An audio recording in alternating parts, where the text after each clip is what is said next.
Hello students, आज हम John Milton के मोस्ट इम्पॉर्टेंट क्वेश्चन देखेंगे। इसमें हम पढ़ेंगे जो आपके कोटेशन के तौर पे, इसमें ज़्यादातर क्वेश्चन जो आपको मिलेंगे वो कोटेशन के तौर पे रहेंगे। इसके पहले भी हमने जॉन मिल्टन के एमसीक्यूज़ देखे हैं, उसमें भी बहुत सारे कोटेशन थे। अगर आपको कोटेशन याद करना है तो वो आपकी वीडियो आपके लिए बहुत हेल्पफुल हो जाएगी। इसमें भी हम देखेंगे। ओके, इसके पहले भी मैंने जॉन मिल्टन के एमसीक्यूज कराए हैं, अगर आपने नहीं देखे हैं तो चैनल के प्लेलिस्ट में जाके ज़रूर चेकआउट कर लीजिएगा। आज हम 141 से देखेंगे। 140 तक हमने कर लिया था। ओके,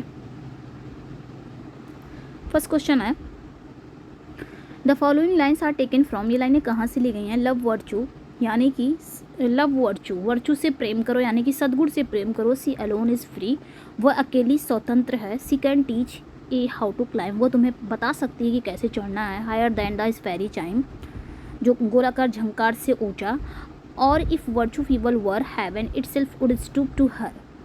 तो यहाँ पे बताना है ये लाइनें कहाँ पे आती हैं, ये चीज़ें बतानी है। तो ये लाइनें कहाँ पे आती हैं? कॉमस में, लिसिडस, पैराडाइज लॉस्ट या सैमसन एगोनिस्टिस में। तो राइट आंसर यहाँ पे क्या हो जाएगा? कॉमस। ये लाइनें आपकी कहाँ पे आती हैं? कॉमस। कॉमस क्या है? एक मास्क है मिल्टन का। ज़्यादा टाइम हम इसमें हम रैपिड फायर करेंगे क्योंकि क्वेश्चन बहुत ज़्यादा हैं, सो हम जल्दी जल्दी करेंगे। कॉमस क्या है? एक मास्क है। ओके, ये आया कब था? 1634 में आया था। Next, which of Milton's work begins with these line. Milton का कौन सा वर्क है जो इस लाइन से शुरू होता है? ऑफ मैंस फर्स्ट डिसओबीडियंस, मतलब मनुष्य की पहली अवज्ञा। And the fruit of that forbidden tree whose mortal taste brought death into the world, और उसके फल के बारे में, जो निषिद्ध वृक्ष के बारे में जिसका जो नश्वर स्वाद वो दुनिया में मौत लाया, और एंड ऑल आवर वो, और सारी हाय लाया। With loss of freedom till one greater man restore us and regain the blissful seat। बताना है किस पार्ट, यहाँ पे बताना है ये लाइनें कहाँ पे आई हैं। सो राइट आंसर यहाँ पे हमारा सी हो जाएगा। ये लाइनें आपकी पैराडाइज लॉस्ट से आई है। पैराडाइज लॉस्ट क्या है? ये एक एपिक पोयम है मिल्टन का जो 1667 में पब्लिश हुआ था। 10 बुक के साथ हुआ था। फर्स्ट एडिशन इसका कब आया था? 1667 में आया था। कितने बुक के साथ? 10 बुक के साथ। और उसके बाद सेकेंड एडिशन कब आया था? 1674 यानी कि 1674 में आया था। बुक 10 और बुक 7 को स्प्लिट करके बुक 12 बनाया गया था। ओके, 1658 में पैराडाइज लॉस्ट को लिखना शुरू किया गया था और 1665 यानी कि 64 या 65 में इसको कंप्लीट किया गया था। 1667 में फर्स्ट एडिशन के साथ आया था। फर्स्ट एडिशन आया था विद 10 बुक्स। 1674 में सेकेंड एडिशन आया था with 12 books. Okay, next, the following lines are taken from. ये लाइनें कहाँ पे ली गई? Who overcomes by force hath overcome but half his foe. हम जल्दी जल्दी क्वेश्चन करेंगे यहाँ पे क्योंकि क्वेश्चन बहुत ज़्यादा हैं। तो ये लाइनें कहाँ पे आती हैं? कॉमस, सैमसन एगोनिस्टिस, लिसिडस या पैराडाइज लॉस्ट। तो ये भी लाइनें आपकी पैराडाइज लॉस्ट में आती हैं। ओके, नेक्स्ट क्वेश्चन पे चलते हैं। The following lines are taken from. ये लाइनें कहाँ पे आती हैं? Grace was in all her steps, heaven in her eye, in every gesture dignity and love. ये बताना है ये लाइनें कहाँ पे आती हैं। तो यहाँ पे भी राइट आंसर आपका हो जाएगा, यहाँ पे राइट आंसर हो जाएगा डी, पैराडाइज लॉस्ट बुक 8 में आती हैं। Next, the following lines are taken from. ये लाइनें कहाँ पे आती है? Nor love thy life nor hate but what thou livest live well, how long and short permit to heaven. तो यहाँ पे बताना है ये किस लाइन में, मतलब किस वर्क में आता है ये लाइनें। नॉर लव दाई लाइफ, यहाँ पे क्या कह रहा है कि ना अपने प्राण से प्रेम करो, नॉर हेट, ना ही नफरत करो, ना बैर करो, बट वॉट यू लाइविस्ट, लेकिन आप क्या जीते हो, लाइव वेल, अच्छे से रहो।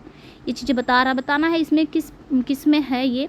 तो पैराडाइज लॉस्ट बुक 12 में ये लाइनें आती हैं। नेक्स्ट क्वेश्चन है, who appreciated Paradise Lost as a poem which considered with respect to design may claim the first place and with respect to performs the second among the production of the human mind। तो यहाँ पे कहा जा रहा है किसने paradise lost की सराहना की है एक ऐसी कविता के रूप में कि जो डिज़ाइन के संबंध में मानव मन की प्रस्तुतियों में प्रथम स्थान पर है और प्रदर्शन के संबंध में ये दूसरे स्थान का दावा कर सकती है। ऐसा किसने कहा है पैराडाइज लॉस्ट को? ये चीज़ें बतानी है। तो राइट आंसर यहाँ पे सैमुअल जॉनसन हो जाएगा। डॉक्टर सैमुअल जॉनसन ने ऐसा कहा है। नेक्स्ट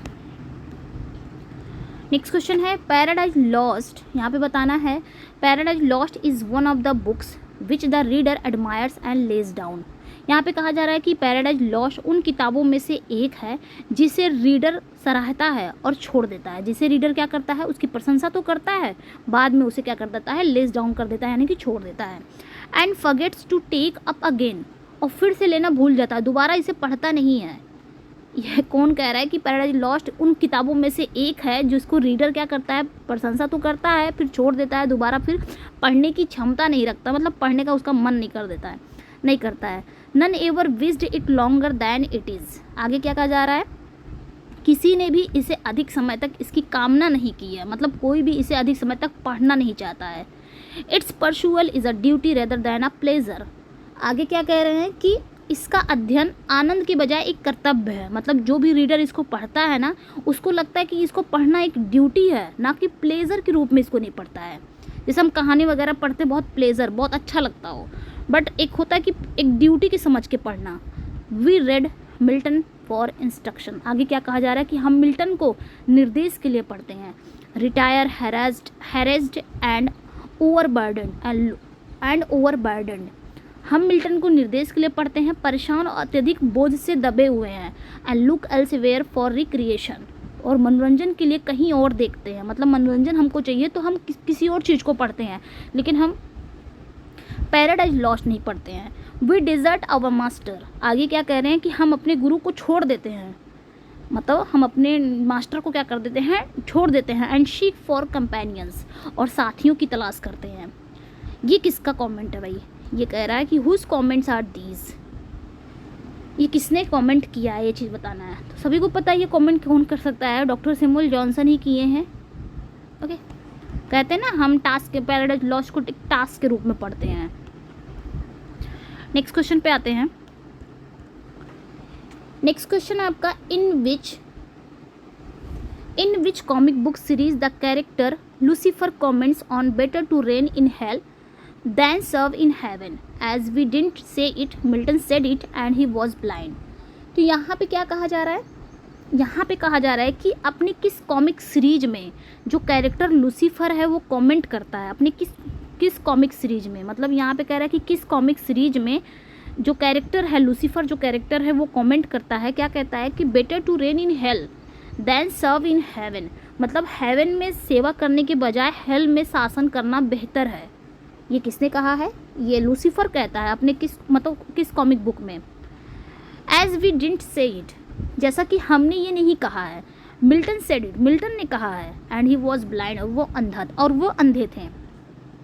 तो हमें बताना है वो कॉमिक बुक सीरीज कौन सी है जिसमें लूसीफर ये कमेंट करते हैं, ये चीज़ हमें बतानी है। तो राइट आंसर जो हो जाएगा हमारा वो क्या हो जाएगा, ए हो जाएगा। The Sandman season of mist by Neil Gaiman. Mists, the Sandman season of mists by Neil Gaiman, वो कॉमिक बुक सीरीज का नाम क्या है, यही है। इसमें लूसीफर ने कहा है better to reign in hell than serve in heaven, ये सारी चीज़ें। वैसे तो पैराडाइज लॉस्ट में भी उन्होंने कहा है।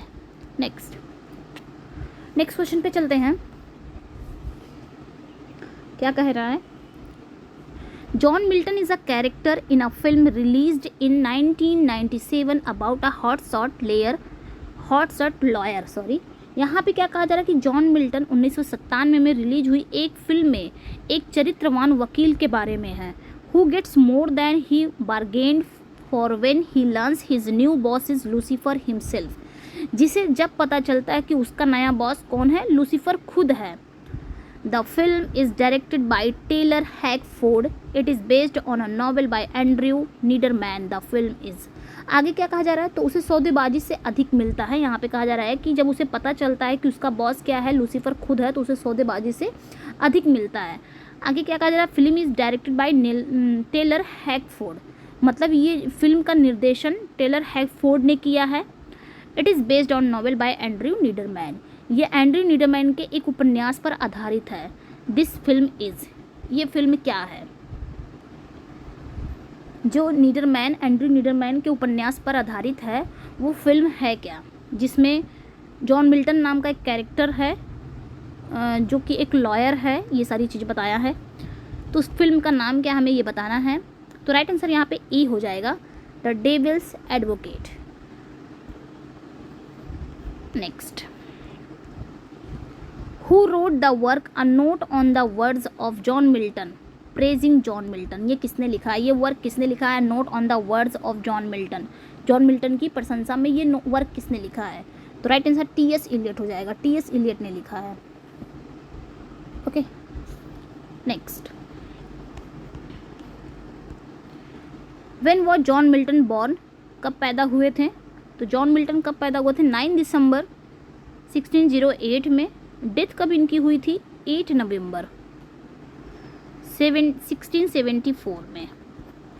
Next, where was John Milton born, कहाँ पैदा हुए थे, तो लंदन में पैदा हुए थे।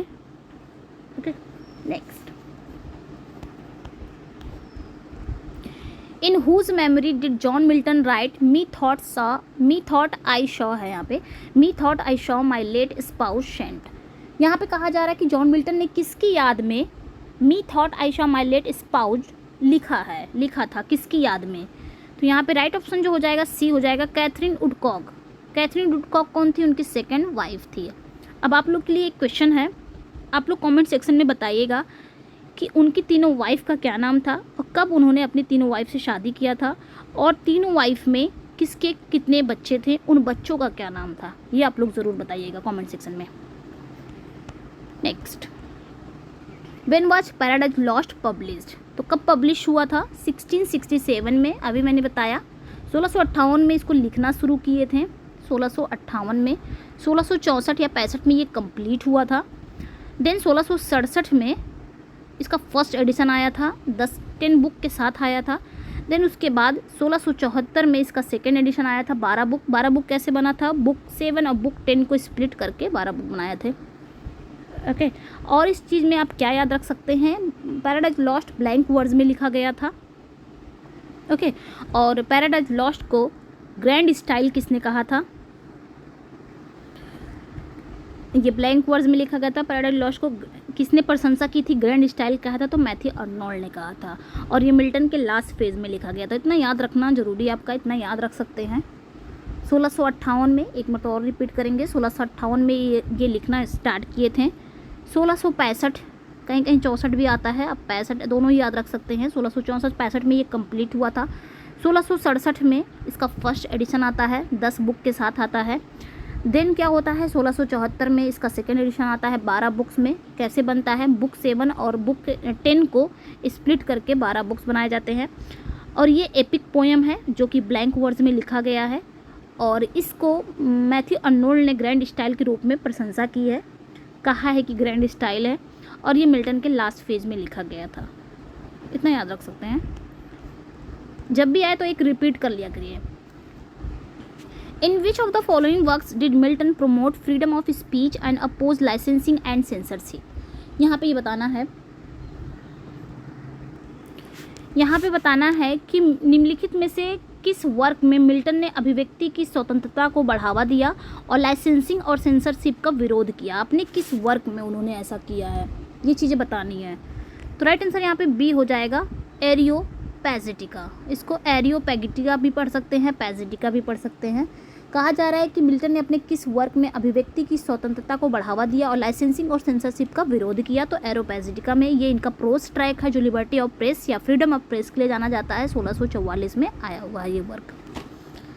नेक्स्ट, ज़्यादा डीप नहीं जाएंगे क्योंकि हमको जल्दी जल्दी करना है। Paradise lost comprise dash books, ये चीज़ बतानी है। तो यहाँ पे आपका अगर ऐसा पूछ लिया है तो 10 बुक्स पे ही हम जाएंगे। Next, Paradise Lost is written in, किस में लिखा गया, अभी हमने बताया ब्लैंक वर्ड्स में लिखा गया है। Next, the famous line what though the field be lost all is not lost is spoken by, ये किसने कहा है कि क्या हुआ जो हम हार गए, सब कुछ तो नहीं हारा है, मतलब हम हार तो गए हैं बट हमारा जो साहस है वो अभी भी जिंदा है, हम हारे नहीं हैं। ये जो हिम्मत है फिर से लड़ने की, हम हारे नहीं हैं, ये किसने कहा है, तो शैटन ने कहा है ये बात।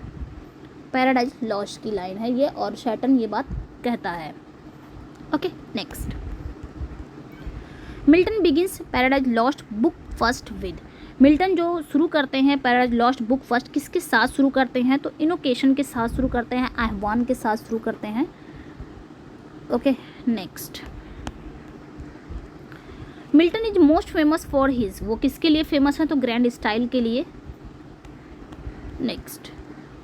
The word that complete the famous line better to reign in hell than serve in is. यहाँ पे ये जो है वर्ड, इसको कंप्लीट करना है कि रेन हेल में मतलब कहाँ बेहतर सेवा करना बेहतर, उससे अच्छा है कि हेल में शासन किया जाए, तो heaven. Next. In which year Milton Lycidas was written. तो लिसिडस जो इनका है पेस्टोरल एलिजी है, ये कब लिखी गई है? 1637 में लिखी गई है। ये एक पेस्टोरल एलिजी है। किस पे लिखा गया है? मिल्टन के दोस्त एडवर्ड किंग पे लिखा गया है, जो आयरिश सी में डूब के जिनकी डेथ हो गई थी, और उन्हीं की याद में, उन्हीं के लिमेंटेशन में उन्होंने लिसिडस लिखा था। पेस्टोरल एलिजी 1637 में आया है। Next. Life of Milton has been written by, तो किसने लिखा है? शैमुअल जॉनसन ने लिखा है। ज़्यादा टाइम नहीं लेंगे, बहुत इजी क्वेश्चन है और ये प्रीवियस ईयर में आए भी हैं। मिल्टन्स एरोपैजिटिका कंसर्न विद, अभी मैंने बताया मिल्टन की जो एरोपैजिटिका है वो किसके लिए जानी जाती है? Liberty of press, freedom of press कहीं कहीं आता है। Next. Who is the writer of history of Britain. History of Britain का राइटर कौन है? तो जॉन मिल्टन ही है। ये कब आया था? 1670 में आया था। इनका अनफिनिश्ड वर्क है, ये याद रखिएगा, ये इनका अनफिनिश्ड वर्क है। Next. Milton's poetic style is generally regarded, तो ग्रैंड के लिए जाने जाते हैं ना। नेक्स्ट। बड़ा सा क्वेश्चन आ गया। Which of the following statement is incorrect with reference to John Milton. John Milton के बारे में निम्नलिखित में से कौन सा इनकरेक्ट है, ये चीज़ बतानी है हमें। थोड़ा सा इसको छोटा करते हैं। कौन सा इनकरेक्ट है? तो पहला कह रहा है 1671 में Milton issue his last volume of poetry which content paradise regain and Samson agonist. एकदम सही है कि 1671 में मिल्टन ने पैराडाइज रिगेन भी आया था, सैमसन एगोनिस्टिस भी आया था, ये सही था। आगे क्या कहा जा रहा है? इनकरेक्ट बताना है। हाँ, Paradise Regain is briefer and poorer than Paradise Lost, ये भी सही है। और Samson Agonistes in form has no unity of time, यही गलत है क्योंकि सैमसन जो है वो रखता है unity of time, place and action, तीनों रखता है। तो बाकी तो तीन सही है, मतलब बाकी तो तीनों सही है, गलत हमें बताना था। इनकरेक्ट यही है, तो हमारा आंसर भी यही हो जाएगा। Okay, next.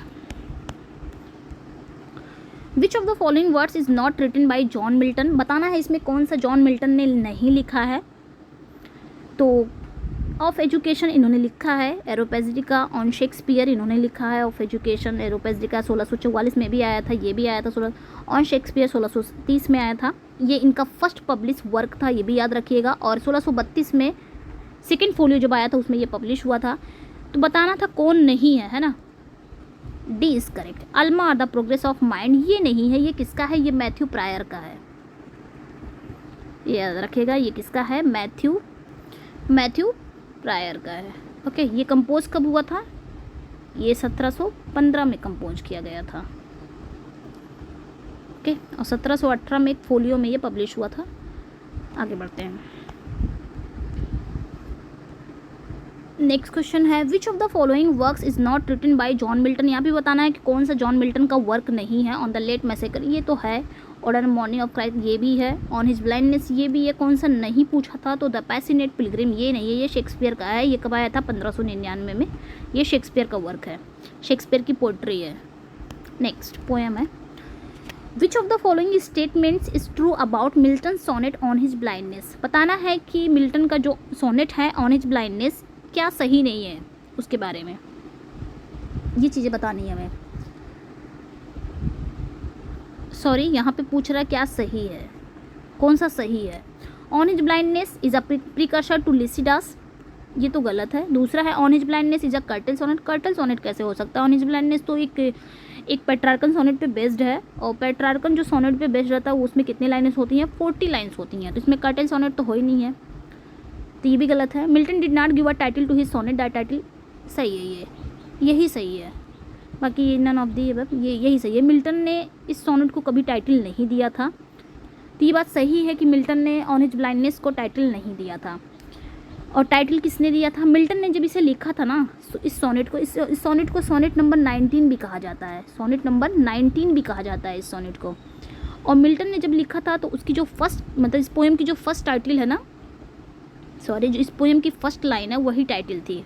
फर्स्ट लाइन क्या थी? When I consider how my light is spent, यही टाइटल था इस सोनेट का। बाद में थॉमस न्यूटन ने 1761 में मिल्टन का जो सोनेट है ऑन हिज ब्लाइंडनेस दिया। ओके, और यहाँ पे कर्टल सोनेट की बात हो रही है ना, ये 10.5 की या 11 लाइन की होती है, 10.5 या 11 लाइन की होती है। और ये GM हॉपकिंस के द्वारा उन्होंने ही इसको लाया था कर्टल सोनेट को। तो यहाँ पे जो राइट आंसर हो जाएगा वो आपका C हो जाएगा। Milton's Paradise Regain takes it theme from, Milton की जो पैराडाइज रिगेन है इसकी थीम कहाँ से ली गई है? तो सेंट ल्यूक गॉस्पल से ली गई है। नेक्स्ट, पैराडाइज रिगेन हम पढ़ चुके हैं, ये मिल्टन का सेकंड एपिक है, यानी कि पैराडाइज लॉस्ट का सीक्वल है, जो कब आया था? 1671 में आया था। इसके साथ एक क्लोसेट ड्रामा भी आया था, सैमसन एगोनिस्टिस भी आया था, और ये 4 बुक्स में लिखा गया था, ये याद रखिएगा। मिल्टन की फेवरेट पोएम है ये भी याद रखिएगा। मिल्टन का फेवरेट वर्क यही है, पैराडाइज रिगेन्ड। नेक्स्ट पे चलते हैं।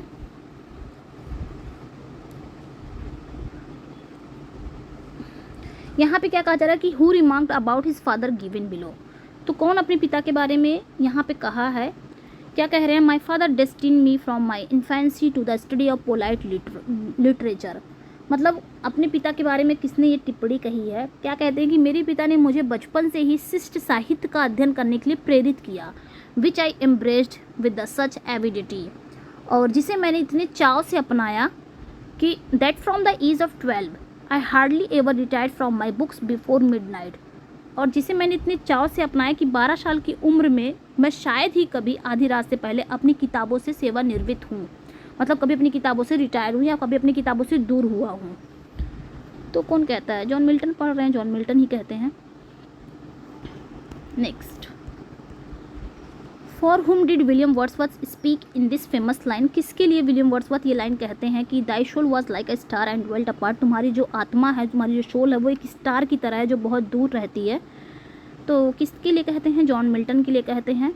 विलियम वर्ड्सवर्थ ने लिखा है टू मिल्टन या फिर लंदन 1802, ये इन्होंने मिल्टन पे ही लिखा है, जिसका टाइटल भी है टू मिल्टन या फिर लंदन 1802। कब लिखा गया था? 1802 में लिखा गया था। पब्लिश कब हुआ था? 1807 में इन 2 वॉल्यूम्स में। तो यहाँ पे राइट आंसर C हो जाएगा। Next, in the state of his blindness, यहाँ पे कहा जा रहा है कि अंधेपन की अवस्था में, with whom Milton does not compare himself, Milton अपनी तुलना किससे नहीं करते हैं। तो राइट आंसर यहाँ पे हमारा क्या हो जाएगा? C।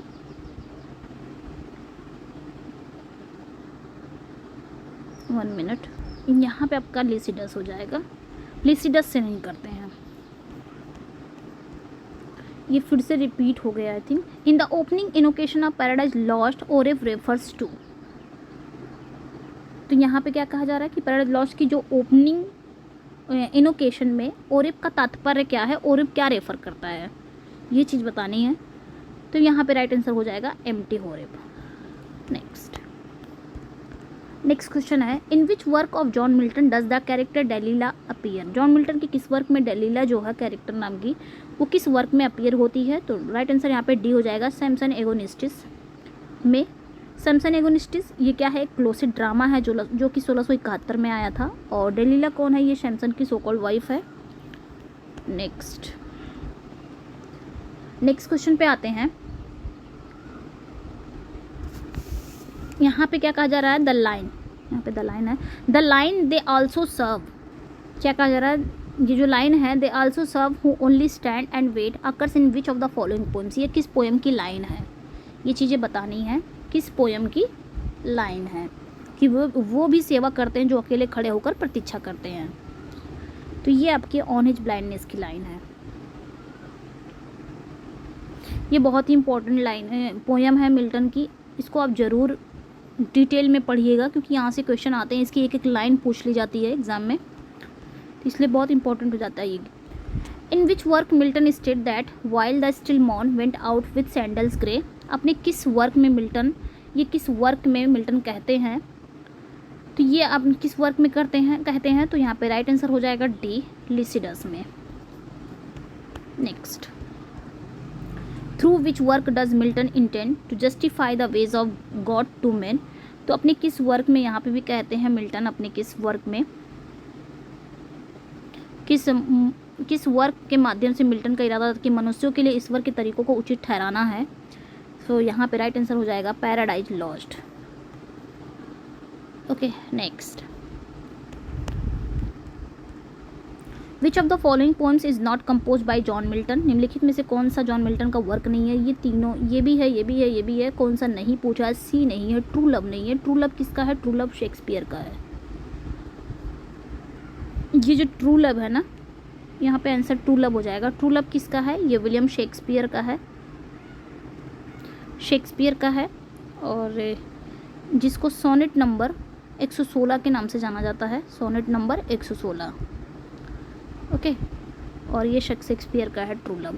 डिफाइन करते हैं मैरिज ऑफ ट्रू माइंड, ये डिफाइन क्या करते हैं, डिफाइन इसे करते हैं, इसमें जो पोएम है इसको डिफाइन करते हैं मैरिज ऑफ ट्रू माइंड्स के रूप में। ये याद रखिएगा क्योंकि यहाँ से भी क्वेश्चन आते हैं। शेक्सपियर तो जानते ही हैं, बहुत इंपॉर्टेंट है शेक्सपियर, और उनकी सोनेट भी बहुत इंपॉर्टेंट है।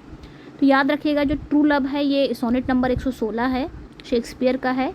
इसमें जो ट्रू लव उन्होंने डिफाइन किया है मैरिज ऑफ ट्रू माइंड्स के रूप में, ये याद रखिएगा, मैरिज ऑफ ट्रू माइंड्स के रूप में। नेक्स्ट, ज़्यादा डिटेल में नहीं जाएंगे क्योंकि क्वेश्चन हमको बहुत ज़्यादा करना है। Which of the following is a feature of Milton's grand style, तो बताना है निम्नलिखित में से कौन सा, यहाँ पे बताना है कि कौन सा मिल्टन के ग्रैंड स्टाइल का फीचर है। तो sublimity and poetic grandeur, elevated classicism, mighty language and rhetorical devices, powerful blank words, सभी है। तो यहाँ पे आपका ई सही हो जाएगा, all of this. Next question पे आते हैं। Defensio Pro Populo Anglicano is a Latin polemic by John Milton, मतलब जो डिफेंसियो प्रो पॉपुलो एंग्लिकानो है ये एक लैटिन पोलेमिक है जो जॉन मिल्टन ने लिखा था। पब्लिश कब हुआ था, 1651 में। The full title of this work in English में इसका फुल टाइटल क्या है, ये चीज़ें हमें बतानी है। डिफेंसियो प्रो पॉपुलो एंग्लिकानो ये एक लैटिन पोलेमिक है और ये 1651 में पब्लिश हुआ था, जॉन मिल्टन के द्वारा लिखा गया था। तो इंग्लिश में इसका फुल टाइटल क्या है, ये चीज़ बतानी है। इसका इंग्लिश में फुल टाइटल क्या है, ये चीज़ बतानी है। तो राइट आंसर हो जाएगा यहाँ पे C, John Milton an English man, his defence of the people of England. याद कर लीजिएगा, इंपॉर्टेंट क्वेश्चन है ये जॉन मिल्टन का। John Milton an English man, his defence of the people of England. Next question पे आते हैं। यहाँ पे क्या कहा जा रहा है, Defensio Pro Populo Anglicano was commissioned by Parliament, मतलब क्या कहा जा रहा है, डिफेंसियो प्रो पॉपुलो एंग्लिकानो संसद द्वारा पार्लियामेंट के द्वारा कमीशन किया गया during Oliver Cromwell's protectorate of England, कब, क्रॉमवेल के इंग्लैंड के संरक्षित राज्य के दौरान। As a response to work by Claudius Salmasius entitled, तो साल्मसियस का एक वर्क है जिसका शीर्षक है ए डिफेंसियो रेजियो प्रो कैरोलो, ये चीज़ बतानी है। तो क्लॉडियस जो साल्मसियस का वर्क है उसका एंड टाइटल क्या है, यानी कि शीर्षक क्या है, ये चीज़ें बतानी है। तो राइट आंसर हो जाएगा यहाँ पे A, Defensio Regia Pro Carolo, ये है royal defence on behalf of Charles first. Next question है, Salmasius argue that the rebels led by Cromwell were guilty of regicide for executing King Charles, Milton responded with a detailed. यहाँ पे क्या कहा जा रहा है कि साल्मसियस ने तर्क दिया कि क्रॉमवेल के नेतृत्व वाले विद्रोही उन्होंने क्या किया, राजा को मारने के लिए राज हत्या के दोषी थे। उन्होंने किसको मार दिया, किंग चार्ल्स फर्स्ट को मार दिया। कब, जब क्रॉमवेल का शासन था। ये साल्मसियस आर्ग्यू करते, तो उसमें मिल्टन क्या जवाब देते हैं, ये चीज़ बतानी है। मिल्टन ने बहुत ही विस्तृत उत्तर दिया, क्या उन्होंने कहा। तो राइट आंसर यहाँ पे बी हो जाएगा, justification of the parliamentary party. Next, which political tract by John Milton in 1654 was written as a sequel to his Defensio Pro Populo Anglicano. यहाँ पे बताया जा रहा है, यहाँ पे कहा जा रहा है कि 1654 में जॉन मिल्टन द्वारा कौन सा राजनीतिक ट्रैक था कौन सा पॉलिटिकल ट्रैक था उनके डिफेंसियो प्रो पॉपुलो की अगली कड़ी के रूप में लिखा गया था, ये चीज़ें बतानी है। तो यहाँ पे बताना है कि जॉन मिल्टन ने 1654 में कौन सा पॉलिटिकल ट्रैक लिखा था जो कि डिफेंसियो प्रो पॉपुलो का एक सीक्वल है, सीक्वल के रूप में लिखा गया, तो ये बताना है। तो राइट आंसर यहाँ पे ए हो जाएगा, डिफेंशन सेकुंडा। ये किसका सीक्वल है? डिफेंसियो प्रो पॉपुलो एंग्लिकानो का ये सीक्वल है, जो कब आया था? 1654 में आया था। ये एक पॉलिटिकल ट्रैक है। Next, in which work John Milton defends the individual against the control of government और religious authority. He also attack the concept of titles and other forms of pomp. यहाँ पे बताना है कि जॉन मिल्टन ने अपने किस वर्क में सरकार या फिर सीएच धार्मिक प्राधिकरण का नियंत्रण के विरुद्ध व्यक्ति का बचाव करते हैं। He also attack the concept of titles, वो टाइटल के कॉन्सेप्ट पे अटैक भी करते हैं, and other forms of pomp, और अदर पे भी वो अटैक करते हैं। तो अपने किस वर्क में उन्होंने ये किया है, ये चीज़ें बतानी है। तो राइट आंसर हो जाएगा डिफेंशन सेकंडा, जो कब आया था? 1654 में आया था। Okay, next, which poem of John Milton describe Christ incarnation and his overthrow of earthly and pagan powers? The poem also connect the incarnation with Christ crucifixion. ये चीज़ बतानी है, ये किस में आ रहा है। यहाँ पे कहा जा रहा है कि जॉन मिल्टन की कौन सी ऐसी कविता है जिसमें ईसा मसीह के अवतार और उनके द्वारा सांसारिक और बुतप्रस्त शक्तियों को उखाड़ फेंकने का वर्णन करती है। कौन सी ऐसी पोयम है? कविता अवतार को ईसा मसीह के सूली पर चढ़ने से भी जोड़ती है, ऐसा कौन सा उनका पोयम है? तो राइट आंसर हो जाएगा A, on the morning of Christ nativity, जो कब आया था? 1629 में आया था। इनकी फर्स्ट पोयम थी। फर्स्ट पोयम आएगी तो ये हो गया, फर्स्ट पब्लिश पोयम आएगा तो ऑन शेक्सपियर, पब्लिश की बात आ जाएगी तो on Shakespeare. Next, which poem, यहाँ पे कहा जा रहा है which poem of John Milton has, according to Thomas Cons, generally been recognized as Milton's first manifestation of poetic genius and quality will a poem to be set alongside Lycidas and a masque presented at a Ludlow Castle 1634 as his most significant poetic works before Paradise Lost. तो यहाँ पे क्या कहा जा रहा है कि Thomas cons के अनुसार जॉन मिल्टन की कौन सी कविता आमतौर पर मिल्टन की काव्य प्रतिभा की पहली अभिव्यक्ति के रूप में पहचानी जाती है। तो ये थॉमस कॉन्स के अनुसार कौन सी उनकी ऐसी पोयम है जो जॉन मिल्टन की आमतौर पर काव्य प्रतिभा की पहली अभिव्यक्ति के रूप में पहचानी जाती है? गुणात्मक रूप से जैसे लिसिडस हो गया, लाइसिडस हो गया 1634 में लडलो कासल प्रस्तुत है मास्क के साथ, और पैराडाइज लॉस्ट से पहले उनकी सबसे महत्वपूर्ण काव्य कृतियों के रूप में स्थापित की जाने वाली कविता कौन सी है? सिंपली कहा जा रहा है कि थॉमस कॉन्स के अनुसार मिल्टन की कौन सी ऐसी पहली कविता है, कौन सी ऐसी काव्य प्रतिभा की पहली अभिव्यक्ति के रूप में पहचानी जाती है जो आपकी लिसिडास हो गया, कॉमस हो गया, पैराडाइज लॉस्ट से पहले आई हुई है। ये चीज़ बतानी है। तो राइट आंसर यहाँ पे क्या हो जाएगा? ए ही हो जाएगा, on the morning of Christ nativity, जो कब आया था? 1629 में आया था। Okay, next, in which work of Milton we come across debauched Comus, a character inspired by the god of revelry. यहाँ पे क्या कहा जा रहा है कि मिल्टन की किस वर्क में हमें अय्यास कॉमस का पता चलता है, जो मौज मस्ती के देवता से प्रेरित एक कैरेक्टर है। तो ऑब्वियसली कॉमस की बात हो रही है तो कॉमस ही हो जाएगा। कॉमस जिसका फुल टाइटल क्या है? अ मास प्रेजेंटेड एट लडलो कासल, जो कब आया था? 1634 में। ओके, और ये किसके सामने प्रस्तुत किया गया था? जब ये मास को किसके सामने प्रेजेंट किया गया था? अर्ल ऑफ ब्रिजवाटर के सामने। Next, commas argue the lady to be not quiet and drink from his magical cup representing sexual pleasure and intemperance, but she rapidly refuses, arguing for the। यहाँ पे कहा जा रहा है कि कॉमस ने महिला से आग्रह किया कि वह संकोच ना करे और उस जादुई कप को पी ले, लेकिन वह बार बार क्या कर रही थी? मना कर देती है, और मना करती है तो क्या कहती है? ये चीज़ें बतानी है। तो ए सही हो जाएगा, virtuousness of temperance and chastity. Next, Lycidas is a poem by John Milton written in, कब लिखा गया था? तो जो कि 1637 में लिखा गया था। ये है क्या? एक पेस्टोरल एलेजी है।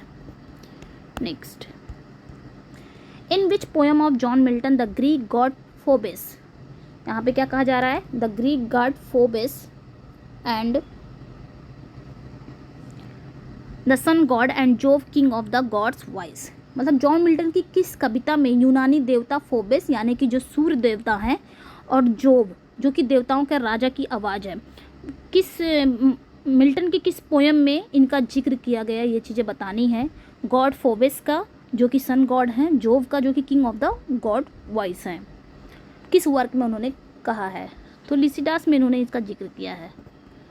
Next, John Milton sonnet when I consider how my light is spent is more popularly known as. तो यही टाइटल था जब जॉन मिल्टन ने लिखा था। तो यहाँ पे पूछा जा रहा है कि जॉन मिल्टन की जो सोनेट है, जो टाइटल है, ये किस रूप में जानी जाती है अब? तो ऑन हिज ब्लाइंडनेस के रूप में जानी जाती है। नेक्स्ट क्वेश्चन पे आते हैं। मिल्टन ऑन हिज ब्लाइंडनेस एक पेट्रार्कन सोनेट है जिसकी राइमिंग स्कीम क्या है? तो obviously A B B A C D, ये फिक्स रहेगा इधर वाला। ऑक्टेव जो रहेगा पेट्रार्कन सोनेट में क्या होता है, जो ऑक्टेव होता है वो फिक्स्ड होता है और जो सस्टेट होता है वो फिक्स्ड नहीं होता है। कहीं सी डी सी दिख जाएगा, डी सी डी दिख जाएगा। ओके, अब आप लोग के लिए क्वेश्चन ये है, ये पेट्रार्कन सोनेट का तो हो गया। अब आप शेक्सपियरियन सोनेट का आप लोग ज़रूर कमेंट सेक्शन में शेयर करिएगा। शेक्सपियरियन सोनेट की राइमिंग स्कीम क्या है और स्पेंसरियन सोनेट की राइमिंग स्कीम क्या है, ज़रूर बताइएगा। Next, Milton on his blindness is a good example of greater uses of. तो मिल्टन का जो ऑन हिज ब्लाइंडनेस है, मिल्टन की जो एक अच्छी मिल्टन की जो ऑन हिज ब्लाइंडनेस है एक अच्छा एग्जाम्पल है ग्रेटर यूजेस ऑफ। किसका यूजेस सबसे ज़्यादा हुआ? तो इंजैबमेंट का। इंजैबमेंट क्या होता है ये आप लोग कमेंट सेक्शन में ज़रूर बताइए, मैंने बताया है enjambment. Next, which poem of Milton the following lines are from a part. ये किस पोएम की लाइन है? 1000 at his bidding speed and post over land and ocean without rest, they also serve only stand and wait। तो ये किस poem की line है? तो ये भी आपकी ऑन हिज ब्लाइंडनेस की लाइन है। Next, which sonnet of Milton is inspired by the Easter massacre of Waldensians and in Piedmont by the troops of Charles Emmanuel II, Duke of Savoy in April 1655।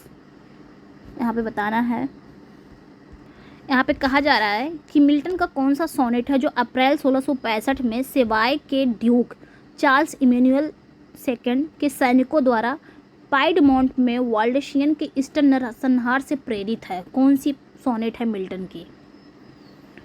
तो right answer यहाँ पे हो जाएगा आपका ए, on the late massacre इन पाइडमोंट। इसमें भी massacre आया, पाइडमोंट आया, तो ऑब्वियसली यही हो जाएगा। जो कब आया था? 1655 में आया था ये इनका वर्क। ये किससे इंस्पायर्ड है ये चीज़ें याद कर लीजिएगा। Next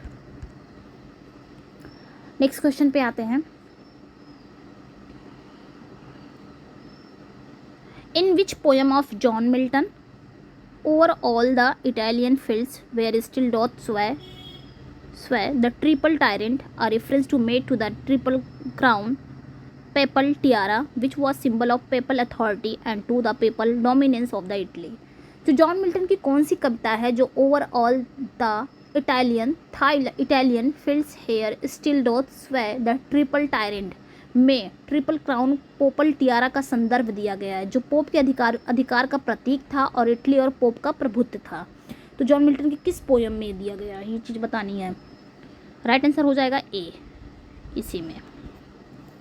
next, which poem of John Milton concern the biblical story of the fall of man, the temptation of Adam and Eve by the fallen angel Satan and their expulsion from the garden of Eden. तो John Milton की कौन सी ऐसी कविता है, कौन सी ऐसी poem है जो मनुष्य की पतन की बाइबल कहानी से संबंधित है, जो फॉलन एंजल्स शैतान और उनके द्वारा एडम एंड ईव का प्रलोभन ईडन गार्डन से निष्कासन होता है। तो कौन सी ऐसी पोयम है? जिसमें एडम और ईव को निकाल दिया जाता है और फॉलन एंजल्स की कहानी है। तो यहाँ पे राइट आंसर हो जाएगा Paradise Lost. Next, Milton's magnum opus the blank words epic poem Paradise Lost was compose by the blind and impoverished Milton. तो मिल्टन का जो वर्क है, मैग्नम ओपस वर्क है, जो कि blank words epic poem Paradise Lost, ये लिखा गया है ब्लाइंड एंड इम्पावरिज्ड मिल्टन। कब से कब तक लिखा गया है ये बताना है। तो राइट आंसर यहाँ पे हो जाएगा हमारा डे। यहाँ पे 1658 से 1664 आया है, तो 65 भी आता है, ये भी याद रखिएगा, दोनों ही याद रखेंगे तो सही रहेगा। Next, on 27 April 1667 Milton sold for €5 the publication rights of Paradise Lost to publisher. यहाँ पे बताना है कि 27 अप्रैल 1667 को मिल्टन ने पैराडाइज लॉस्ट के प्रकाशन अधिकार €5 में प्रकाशक को बेच दिए थे। तो किस प्रकाशक को, यानी कि किस पब्लिशर को उन्होंने बेचा था, ये चीज़ बतानी है हमें। सैमुअल सिमंस को बेचा था उन्होंने। नेक्स्ट क्वेश्चन पे आते हैं। Milton followed up the publication Paradise Lost with its sequel Paradise Regain which was publish alongside. तो ये चीज़ बतानी है यहाँ पे कि मिल्टन ने पैराडाइज लॉस्ट को पब्लिक तो किया था और उसका सीक्वल बनाया था पैराडाइज रीगेन को, लेकिन इसके साथ जब पैराडाइज रीगेन जब पब्लिश हुआ था, इसके साथ साथ एक और वर्क आया था। वो वर्क क्या है, तो ये सही हो जाएगा, the tragedy Samson Agonistes in 1671। Okay, next, just before his death in 1674, मतलब 1674 में अपनी डेथ से ठीक पहले, Milton supervise a second edition of Paradise Lost. Milton ने पैराडाइज लॉस्ट के दूसरे एडिशन का सुपरवाइज किया, यानी कि पर्यवेक्षण किया।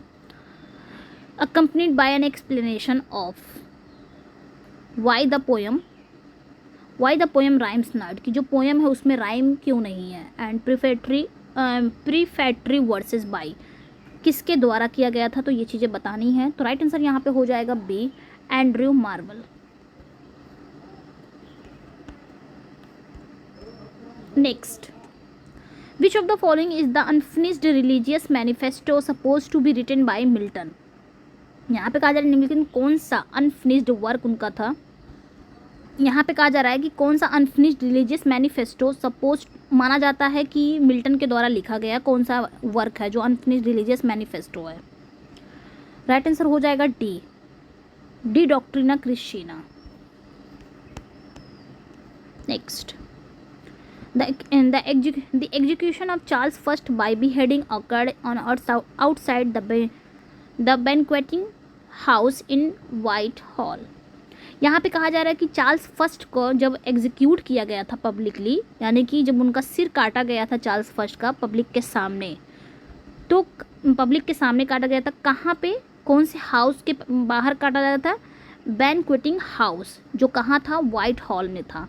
बताना है कब ये घटना हुई थी, ये चीज़ें बतानी है। घटना कब हुई थी, चार्ल्स फर्स्ट को पब्लिकली बिहेडेड कब किया गया था, और ये भी याद रखिएगा कहाँ किया गया था, यहाँ पे दिया है। तो राइट आंसर यहाँ पे हो जाएगा आपका ए, ट्यूसडे 30 जनवरी 1649। Next, Milton wrote a sonnet in 1652 when young in years but in sage counsel old. Okay, ये याद रखिएगा। मिल्टन ने एक सोनेट लिखा था 1652 में, जिसका नाम क्या था, when young in years but in sage counsel old, to an English politician, statesman and colonial governor. Who was he, वो कौन थे, एक इंग्लिश पॉलिटिशियन थे, स्टेट्समैन थे यानी कि राजनेता ही थे, एंड कॉलोनियल गवर्नर, एक औपनिवेशिक गवर्नर के लिए उन्होंने एक सोनेट लिखा था। वो सोनेट का नाम था when young in years but in sage counsel old, 1652 में लिखा था। वो पर्सन है कौन, ये बताना है हमको, वो इंग्लिश पॉलिटिशियन कौन है। तो राइट आंसर हो जाएगा यहाँ पे हमारा बी, सर हेनरी वेन। यहाँ पे वेन आया हुआ है, आप ऐसे याद रख सकते हैं, वेन यहाँ पे भी है।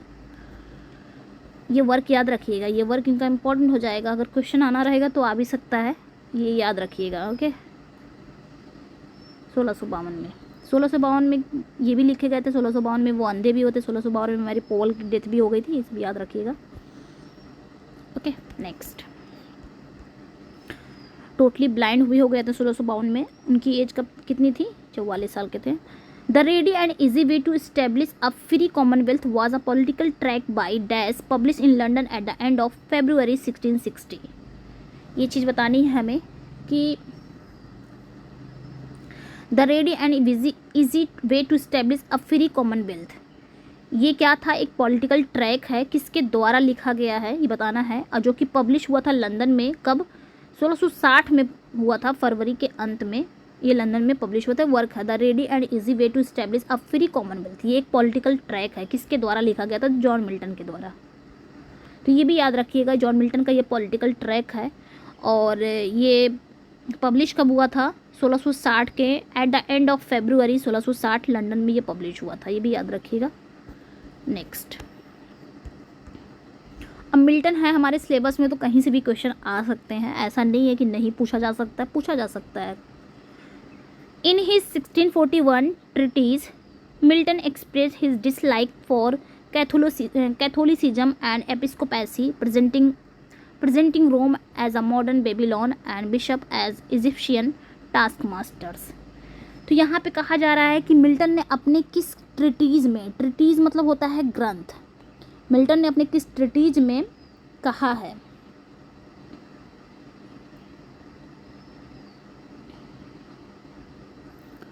यहाँ पे कहा जा रहा है कि कैथोलिक धर्म और बिशपवाद के प्रति अपनी नापसंदगी यानी कि अपना डिसलाइक उन्होंने व्यक्त किया है, जिसमें रोम को एक आधुनिक बेबीलोन और बिशप के रूप में प्रस्तुत किया गया है, जो कि मिस्र के कार्यपालकों के रूप में है। तो सिंपली बताना है मिल्टन ने कहाँ पे ये सारी चीज़ें एक्सप्रेस की हैं, अपने किस ट्रिटीज़ में, अपने किस ग्रंथ में, जो कि 1641 में आया था। उन्होंने अपना नापसंद भी वहाँ पे बताया है, किसके लिए? कैथोलिसिज्म और एपिस्कोपेसी के लिए उन्होंने बताया है, व्यक्त किया है, किस वर्क में किया है, ये चीज़ें बतानी है। तो राइट आंसर हो जाएगा ऑफ रिफॉर्मेशन, इसमें इन्होंने कहा है। नेक्स्ट,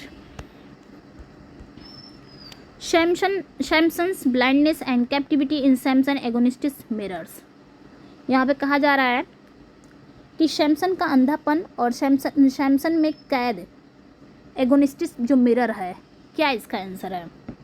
इसका क्या मतलब है? तो राइट आंसर हो जाएगा ए, मिल्टन की ओन लॉस्ट साइट। इसका ये मतलब होता है कि जो सैमसन एगोनिस्ट में जो सैमसन का अंधापन है वो क्या है? मिल्टन की खुद की ओन लाइस्ट के बारे में बताया गया है, ओन साइट के बारे में, मतलब जो उनकी खोई हुई दृष्टि है। यहाँ पे बताया भी है, नोट है, Samson blindness and captivity mirrors, Milton own lost sight and England blind acceptance Charles first, ये चीज़ें यहाँ पे बताई हैं। Charles second as king.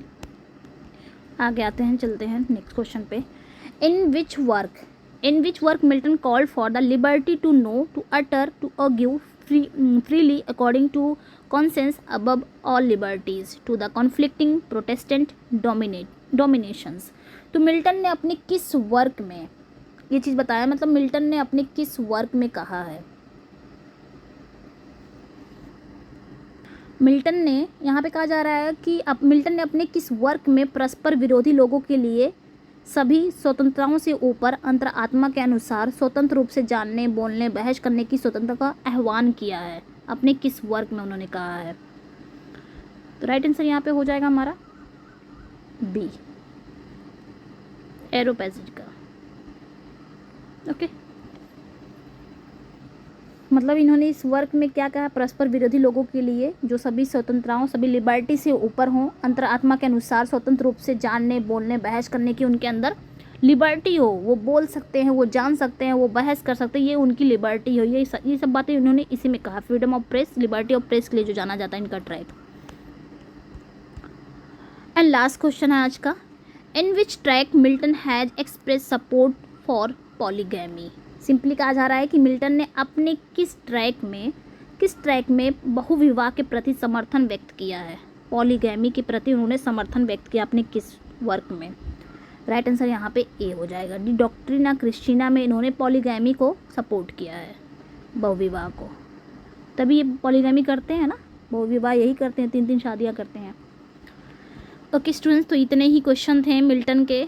अब आपको मिल्टन का कंप्लीट हो गया है, अब आपको एक मैराथन ज़रूर मिलेगा मिल्टन का, तो अपना स्कोर ज़रूर शेयर करिएगा। आज के वीडियो में आपने कितना स्कोर किया है, आपके कितने क्वेश्चन सही हुए हैं, क्वेश्चन कैसे लगे ये भी बताइएगा। क्वेश्चन न्यू थे, कुछ प्रीवियस ईयर के भी थे।